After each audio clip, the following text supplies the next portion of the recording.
Hello, everyone. This is Johnny G and Friends from Pana Vista Records.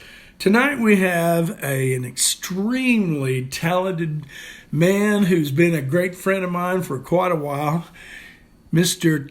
Neal. Tim, how are you doing tonight? Greetings from the mountains, John. How is everyone? Everyone's great, man. Thank you very much for tuning in from Pigeon Forge via FaceTime with all of this COVID and everything. We've gone to the computer, and it's great that I can see, but of course our shows are all audio like a radio show, so we'll just banter back and forth if that's okay with you. Hey, I'm all good with it. God knows I was listening to the radio well before I ever started really getting involved watching TV. So, yeah, the good old days, right?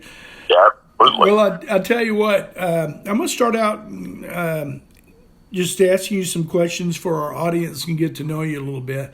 So, when did you first start getting involved in music? What were your influences that made you go, hey, I really like this? Well, I don't think I really had a choice. My first memories of music, I had an uncle who was a fiddle player, World War II vet, just a really good musician, and he had people that would come to his house on Saturday night. They would bring food, and I don't remember there being a shortage of beer at that point in time either, but some of the really good area players would come down to play with him. And so I remember sitting around just as a kid listening and wanting to play. And I remember my aunt giving me a mandolin and teaching me a few chords because that was something my hand would fit. Sure. But I was probably, how old were you? Oh, gosh. I mean, we're probably talking as early as I can remember. You know, so, but these memories I'm speaking of now, I was probably 3 years old, but from the time I was a child, I mean, that's where my parents would go on Saturdays, would be, you know, to listen to the jam at my uncle's. That's awesome. And, yeah, it really is. And then I was fortunate enough, the area that I grew up in and the era that I grew up, I was one of the younger kids in the community, but there were garage bands all over the place, and that's sort of where you moved out of the bluegrass realm into rock and roll. Mm-hmm. And well, you're an extraordinary guitar player. I mean, you know, you and I have played quite a bit. At one stint, we played for a solid year every Thursday night over at El Masan, and I never told you this, but I enjoyed doing that just to listen to you play guitar. I mean, what a treat. I'm going to tell you a lesson I learned with that. If you ever get an opportunity to do a weekly gig, and it's better if it's through the week, not a weekend thing, restaurant, do it. Because there's something about the atmosphere of a Mexican restaurant that all of a sudden people have a couple margaritas and the sauces there and the dip and the lights dim a bit and it becomes a cantina. Yeah. And it's a community thing. You know, people will get big, you know, double order and everybody takes their tortillas and it's just a community thing. And really, if you think about it, going back to the dawn of and around meals, and that's always been a cultural thing. I think that Mexican restaurants lend themselves to that and live entertainment. And right, El Masan, man, that was so much fun. And then I went on to, you know, the Thursday night wings and Los Compadres before that off Brainerd Thursday nights. I mean, 7 years at one, 7 at another. That comprised of over 10 years of every Thursday night playing in a Mexican restaurant. Different people, but man, you know, it's like, what's your favorite night of the week, or what's your favorite day of the week? I don't want to say Thursday. Well, that's crazy. Isn't it Saturday or Friday? No. It's because you're playing that same room, and you basically have a clientele that you build one booth at a time, and everybody, it becomes cheers on that night. Everybody shows up. Everybody knows everybody's name, and they're sitting there sharing those chips and salsa and dip and beer and pitchers of margaritas. And next thing you know, 3 hours have passed, and well, everybody. I think your strength that you bring to the table every night is your professionalism, and what you've just explained and shared with us is this doesn't just come overnight. You've done this for a long time. You've performed in front of people for a long time, and it just honed your skills. I mean, one of the things about, with Jonny G and Friends, every time, first of all, thank you also. So every time I call you, it's like, sure, I'll come over and record. I mean, that's just a treat for us. But your professionalism is like, I can sit down and say, hey, Tim, here's a new song, or here's this and that. Boom. You play it right off the bat, and there's no hesitation. And I think, would you agree that it's just all those hours that you've just practiced and played in front of people? You think that attributes to that? I think a lot of it is just enjoying playing and learning to listen. Mm-hmm. Because when someone presents a song to you, it's not really that you're going to do something that makes that song great. What you're doing is adding an ingredient to the stew, if you will. Mm-hmm. And you can't have too much salt, you can't have too much pepper, you can't have too much yada yada yada whatever. But you got to put the right piece in there. And I think as far as playing, it's always just been a conversation, if nothing else. I happen to like people, some more than others, but, but the fact of the matter is, when you have the opportunity to sit down and play with someone, that can be something special, especially if people check their egos at the door. And I've always felt like, and I've actually used this with a couple guys I've played with, that every show is your job application for your next show or your next job. So if you are there to drink beer, or you're there to try to pick up a girl, you're distracted. So you probably need to be there to entertain your crowd. And, your audience, I've had people say, well, with this band, we want to play this genre of music. We want to play this, we want to play that. And I've said, well, most of the time your audience will let you know what they want to hear. Sure. And then let you play in your bedroom or your garage. You probably need to listen to them. Mm-hmm. And, and even if it's writing, you have stories to tell, but they're, it's like the Blues Brothers movie. You may have these great blues songs, but if you're playing at Billy Bob's Good Old Boy restaurant, both country and western, but you've got to fit. You don't wear your boots to play basketball, and you don't wear your tennis shoes to traipse around in the mountains. So it's got to fit. Everything has. So, do you think being a pump perfusionist at the hospital, and how many years did you do that, by the way? Oh, over 30. Yeah, I mean, people, again, being a musician, you love the music, but you were a full-time, professional. And do you think that professionalism in the hospital carried over to your concerts and musicianship? Oh, I think it started much earlier than that. My dad was a builder, and I know that he had many opportunities to hire people. Most of the work that he did was as a mason, and you could hire masonry crews. The problem is the more people that you hire,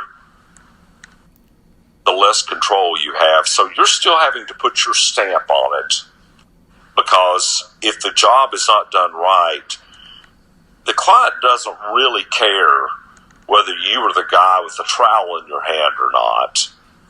All he knows is you were the guy he hired for the job. Mm-hmm. So I think that, it's cliche, but that a job worth doing is worth doing well.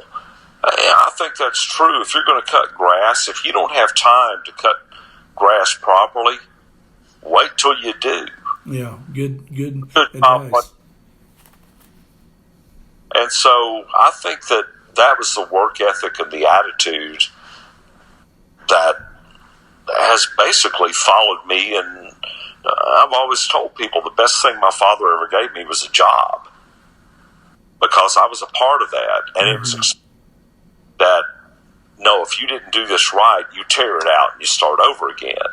This person is paying you for a service, not a cut rate service. You're the one that negotiated the price. Yes. So once you've decided to do the job, you do the job to the best of your ability, do what is needed, show up sober, show up on time. If you can't be on time, be early. Play in tune, in tone, in time, and don't try to overplay. Now, when you write music, and I know you've written a bunch of songs, what is your process? Do you come up with the melody first, you come up with the lyrics, or does it just kind of flow, or is it different every time? What, as a professional musician, what have you experienced with songwriting? Actually, most of the time, it begins with a hook, be it a musical hook or a lyrical hook. Mm-hmm. Up with something, and if you're smart, you write it down or you record it, where you can always revisit it, because, let's face it, a song puzzle. Yeah, sure. And so you've got to put the right pieces on the board. But I think that from a lyric standpoint, you and I were discussing this before the tape started rolling, you got to have something to say. You got to have a story. I forget the country artist that said that a good song is 3 chords and the truth. And it was a Nashville guy, and I can't think of his name. But, let's face it, a good story. You and I were talking about Hayes Carl. Sure. Out of near Houston, and you weren't familiar with him. And I said, he's sort of in the vein of Townes Van Zandt. And then we kept connecting the dots, talking about Bob Dylan. Well, who was Bob Dylan's hero? Well, probably Hank Williams. What's the one thing those writers had in common? They had something to say. Great storytellers. Yes. Music doesn't have to be complex, but now if you're fortunate enough to be a riff king, kind of a Led Zeppelin or Aerosmith kind of guy like Joe Perry or Jimmy Page, yeah, those riffs are very important, and you can write songs around those. Mm-hmm. But at the same time, you've got to have a story. It's not all Funky Cole Medina or something. A flash in the pan hook like that, I think you and I were talking about writing, you got to have something to say. Mm-hmm. And if you're writing off of perhaps the latest thing that just came up on the news, yeah, it may be a decent little hook song, but it's not going to have any staying power, and it's got the substance of an empty beer can. And let's face it, what's an empty beer can worth once the beer's gone? Well, what aluminum, it's sort of like the old days. We used to get a nickel back or something for bringing our bottles in. Right. Well, I always felt, and I think you do too, a good song is a good song is a good song. I don't care if it's 10 years ago, 20 years ago, 30 years ago, a song holds up. And just for the same reason what you were saying, it either projects some type of image in your heart or soul or in your brain, or it touches you in some way where you go, wow, I can see that. I visualize that. I feel it. I feel the song. And I don't care if it was in the 1920s, 1930s.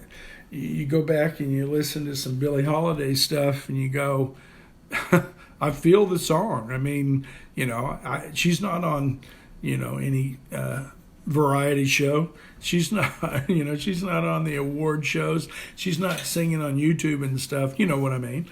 But you hear her, the voice and what she's talking about, what she's saying.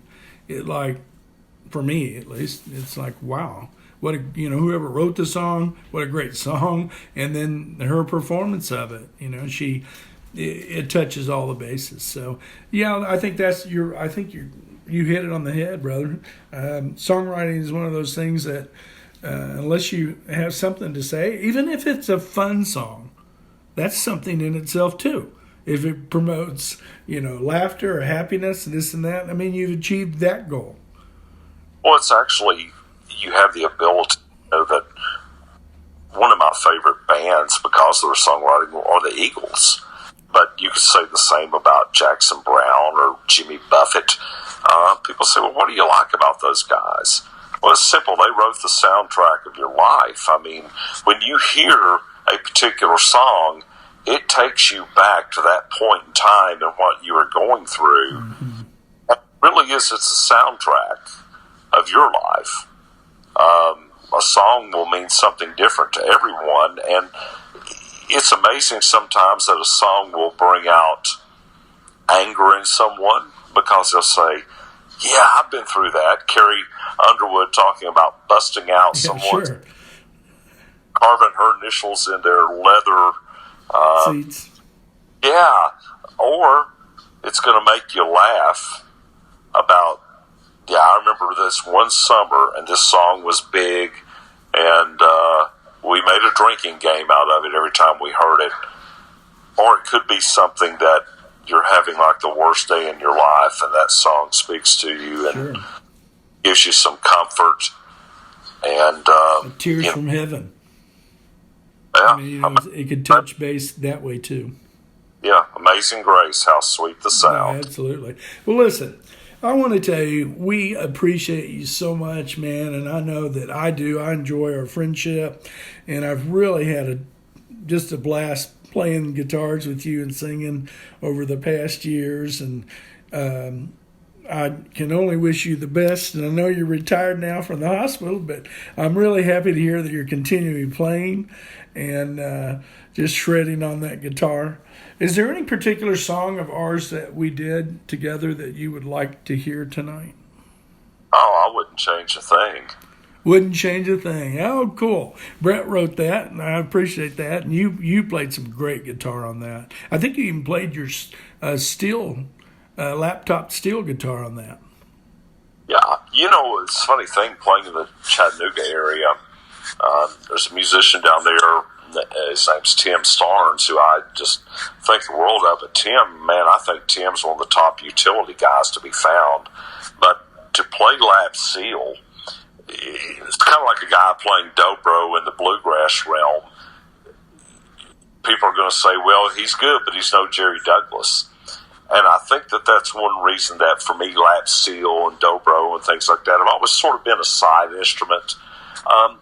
It's kind of like singing. I've never really enjoyed singing that much, but I did realize that you're going to be a more valuable band member if you can bring that to the table. Mm-hmm. Let's face it, musical instruments are more expensive than they've ever been, but when you go out to play, you're not making any more than you were making 40 years ago. Every club. What kind of following do you bring?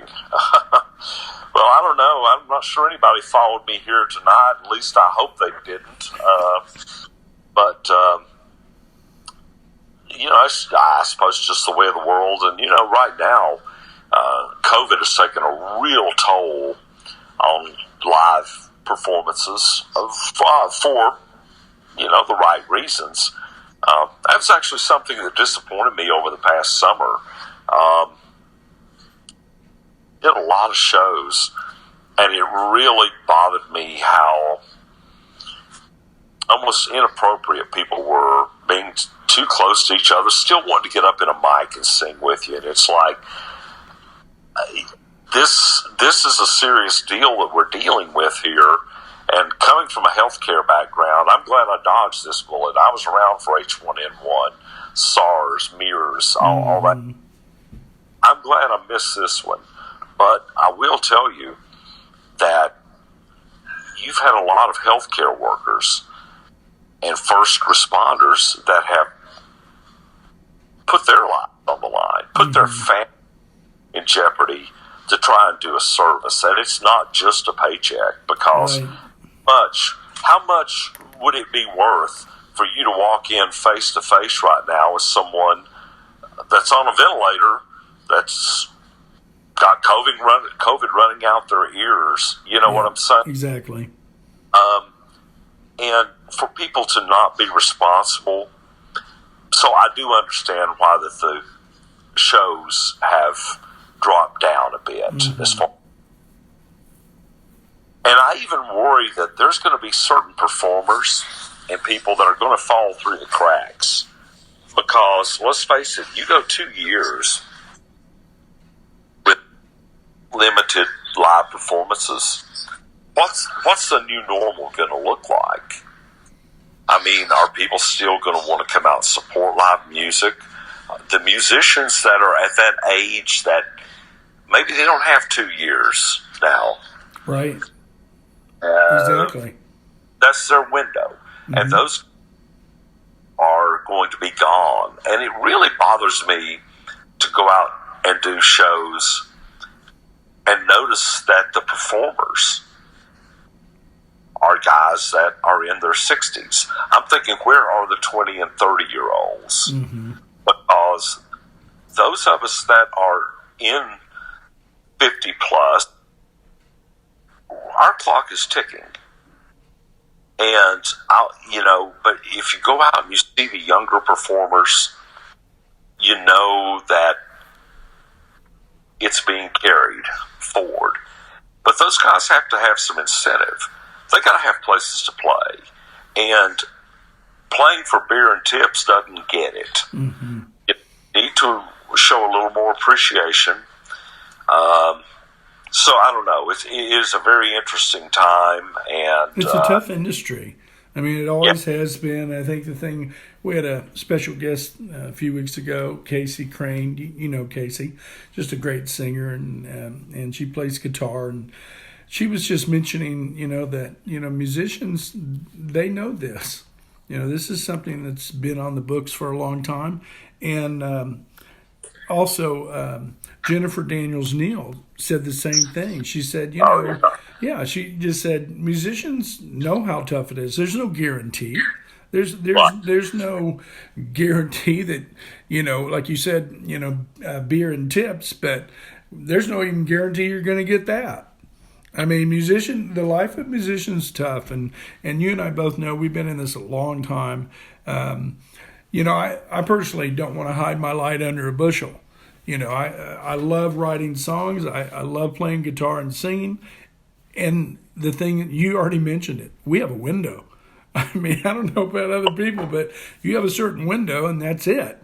As a songwriter, my hope is a song is a song is a song, a good song. That even if it's 20, 30 years ago, if it was a good enough song, it'll last, it'll hold up. So that's kind of what carries me going, because I'm not a professional musician. I just consider myself a songwriter, and so hopefully you write something, you go, hey, well, that's a good one, and people go, yeah, they like that.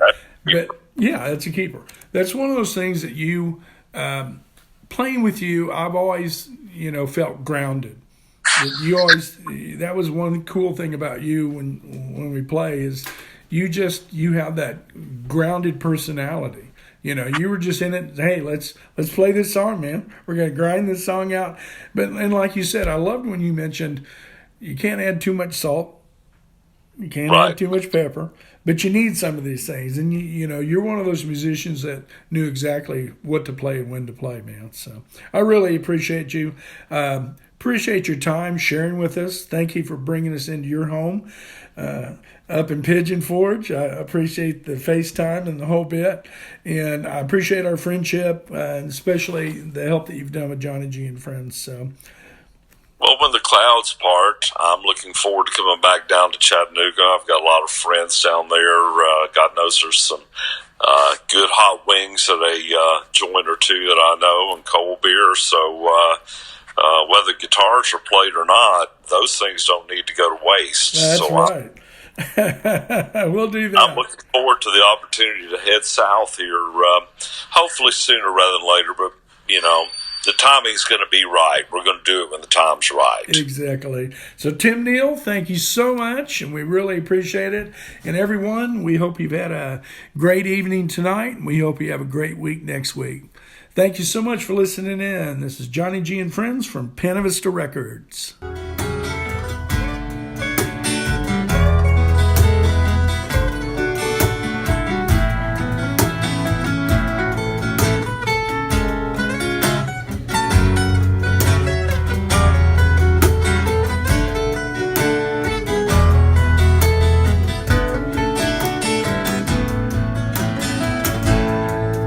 What has happened down here is the wind of change. Cloud rolled in from the north and it starts to rain. It rained real hard and it rained for a real long time. 6 feet of water in the streets of Evangeline. The river rose all day, the river rose all night. Some people got lost in the flood, some people got away alright. The river is busted clean through down to Black Mines. 6 feet of water in the streets of Evangeline, Louisiana, Louisiana. They're trying to wash us away. They're trying to wash us away. Louisiana, Louisiana. They're trying to wash us away. They're trying to wash us away. President Coolidge come down on a railroad train. A little fat man with a dope man in his hand. President say little fat man ain't in his shade. Yeah. What the river has done to this poor cracker's land. Louisiana, Louisiana. They're trying to wash us away. They're trying to wash us away. Louisiana, Louisiana. They're trying to wash us away. They're trying to wash us away.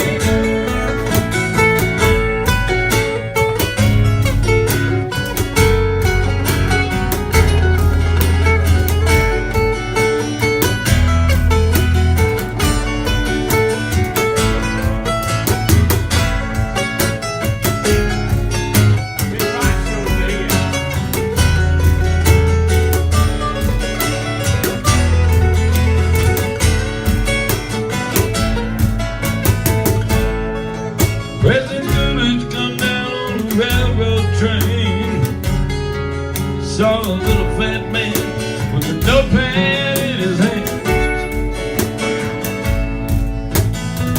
President say little fat man ain't in the shade. What the river has done to this poor cracker's land. Louisiana, Louisiana. They're trying to wash us away. They're trying to wash us away. Louisiana, Louisiana. They're trying to wash us away. They're trying to wash us away. Yeah, they're trying to wash us away. They're trying to wash us away.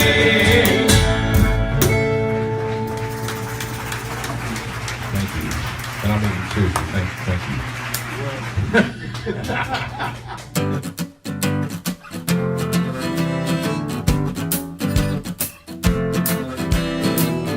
I was born a boy of the South, right down by the river's mouth. I was raised on the banks of the Tennessee River.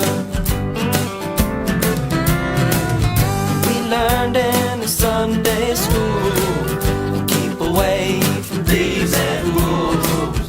But somehow we each knew a few. But I wouldn't change a thing. And I wouldn't change a thing. And I wouldn't change a thing. I wouldn't change a thing.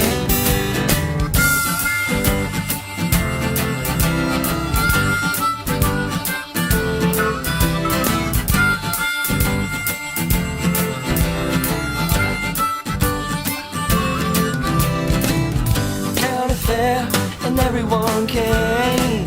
Half the town, they all knew your name. And so did the police, white and blue. They knew your daddy too now. And them backwoods poker games were very hard to find. And those moonshine stills sure smelled of homemade beer and wine.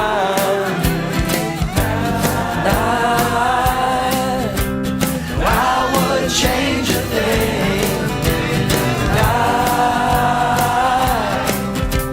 I wouldn't change a thing.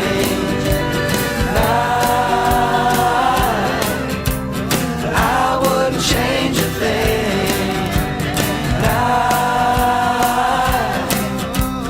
I wouldn't change a